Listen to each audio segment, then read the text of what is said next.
You used to live in a world where water rights were held by farmers and ranchers and irrigation districts that represented farmers and ranchers. The people who held the rights were the people who needed the water to grow things. That world changed in the 1970s and 1980s when cities in the West began running out of municipal water and started looking at agricultural water as the solution.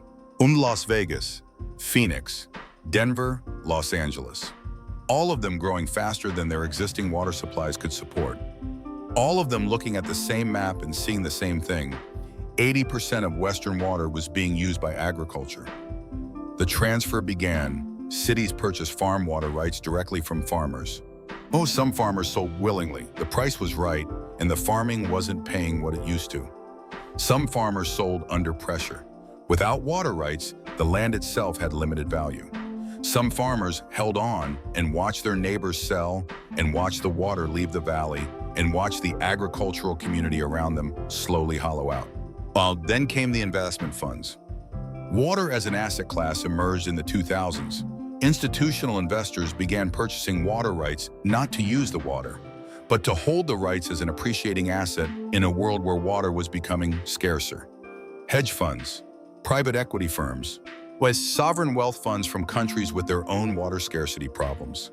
All of them buying Western water rights the same way they bought farmland, as an investment in a commodity that only becomes more valuable as it becomes more scarce.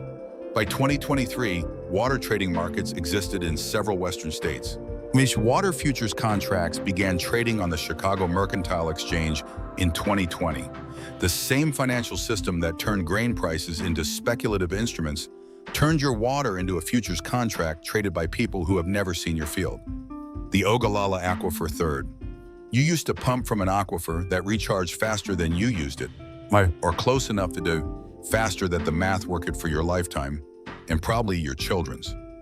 The Ogallala aquifer underlies approximately 174,000 square miles of the Great Plains. Kansas, Nebraska, Colorado, Oklahoma, Texas, New Mexico, South Dakota, Wyoming. It is the water source for approximately 30% of all groundwater used for irrigation in the United States. It is being depleted at a rate approximately 9 times faster than natural recharge. In some areas of Kansas and Texas, water levels have dropped more than 100 feet since large-scale irrigation began. In some areas, the aquifer is already effectively gone for agricultural purposes. You used to pump from 300 feet, now you pump from 400. The energy cost of lifting water from greater depth adds to every input cost on every irrigated acre. The water is still there, it just costs more to reach it. And in some counties, it will not be there for the next generation of farmers who try to reach it. The financial cost of what changed is visible in direct numbers. You used to irrigate with water that cost you the energy to pump it. The water itself was essentially free. Your water right was appurtenant to your land. It came with the deed in Colorado's Arkansas River Basin today. And its water rights trade for $5,000 to $50,000 per acre foot. An acre foot is 325,000 gallons. A corn crop requires approximately 2 acre-feet per season. The water right alone, purchased at market rate, adds $10,000 to $100,000 per irrigated acre to your land cost. Before seed, before fertilizer, before equipment, before anything that actually grows the crop. You used to own that right, it came with the land. Now it is a separate asset with a separate price traded in a separate market by people whose connection to your farm is purely financial. Some farmers found ways to adapt. Water efficiency technology. Is drip irrigation or replacing flood irrigation? Pivot systems calibrated to apply only what the crop needs when the crop needs it. Soil moisture monitoring, reducing application without reducing yield.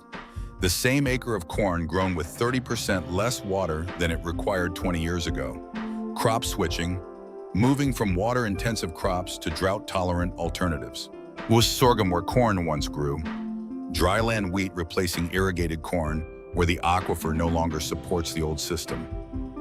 Water leasing, selling or leasing unused water rights in dry years to generate income from an asset that would otherwise sit idle. Your water right is a revenue stream rather than just an input cost. A strategy that works until you need the water yourself and discover the price to lease it back has increased while you were selling it forward. Irrigation district cooperation. Collective management of shared water resources, reducing individual exposure to market pricing. The community solution to a community problem. Working in the places where the community still exists. You used to walk to the headgate on your ditch and open it. The water came. It was yours. It had always been yours. Your father had opened the same headgate. His father had dug the ditch that brought the water to that headgate in the first place. Now the headgate may still be there. The ditch may still run. But the water moving through it may belong to a municipal water authority in a city that bought the senior right from the farmer 2 parcels up in 1994. And in a dry year, their right is called first. And your ditch runs dry while the water passes through it on the way somewhere else. Same land, same ditch. It's same sky that sends the rain and the snowmelt that fills the creek that feeds the aquifer that grows the food. Different answer to the question of who that water belongs to. Did you sell water rights when the price was right and later wish you hadn't? Do you remember when the water question was simple? When you opened the headgate and didn't think twice about whether you had the right to? Have you watched agricultural water leave your valley? Watched irrigated ground go back to dry land because the water that used to support it was sold to someone who doesn't farm? What, is there water on your land today that your father would have considered simply his, that you now pay to access, lease, or fight for through a water court that your father never needed to enter? Tell us below. Because the farmers who remember opening a headgate without a second thought understand something about a water futures contract traded in Chicago that no financial analyst will ever fully explain. Share this with a farmer who has watched the creek on their property run dry in August, while someone downstream with a senior right still has all the water they need.